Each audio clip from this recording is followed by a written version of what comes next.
It's a common assumption in politics. You're likely to get away with a crime if you're in the know. It appears being in has its perks as well.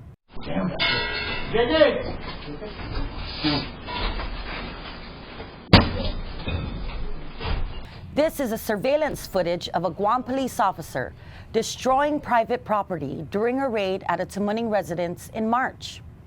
The couple who rented the home at the time said the officers tried to cover up this crime and the near total destruction of this house by stealing the home surveillance system. What they didn't realize is that it was recording to the cloud. In other footage from the same raid, other officers are seen tossing around a woman's panty while making derogatory remarks. One cop even sniffs it. You see the artist in there? Yeah, there's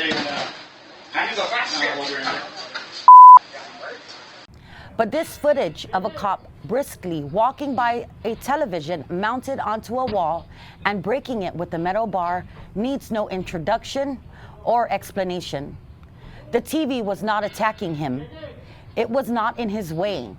It had nothing to do with that raid. Kandit sent that footage to the Guam Police Department in April.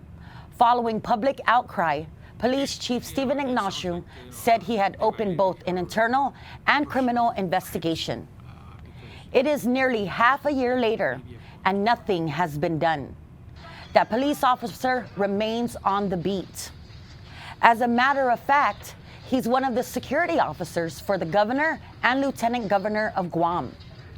Kandit has asked both the GPD and the Office of the Attorney General whether this police officer is being spared disciplinary action and criminal liability because of his political connections. We directly asked whether the governor, the lieutenant governor, or anyone from Guadalupe has interfered to prevent charges from being filed against this officer. There has been no official response. Guam law requires publication of reports of completed GPD internal affairs investigations onto GPD's website. Guam's premier agency tasked with the enforcement of the law has been in violation of the law for years now. This and other adjudicated IA cases are not published. On July 19 this year, after the IA review period, Kandit requested the documents pertaining to the case to determine whether GPD was holding its officer accountable for his actions. The GPD response reads, quote, "The GPD Internal Affairs Section has completed its administrative investigation surrounding the search warrant that was served at House 163 Estrelita Street, Tamuning on March 31, 2021. By detectives and officers from the Criminal Investigation Divisions and Special Operations Division," end quote. No other mention of the IA investigation is made in this July 23 response to Kandit, nor were any documents attached.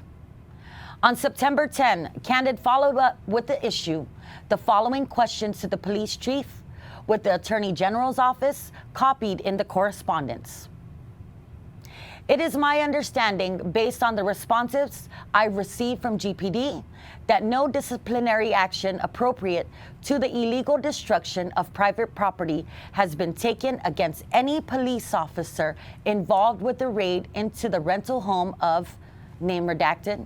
The police officer clearly seen in surveillance footage provided to GPD was neither terminated nor suspended, and no criminal charges were ever filed against him. Is this because he is or was recently a member of the executive security team? Did anyone from Guadalupe intervene on this police officer's behalf? What explanation do you have for the public who may wonder why the GPD is not condemning this conduct with appropriate disciplinary action? Mr. Ignacio has not answered any of those questions.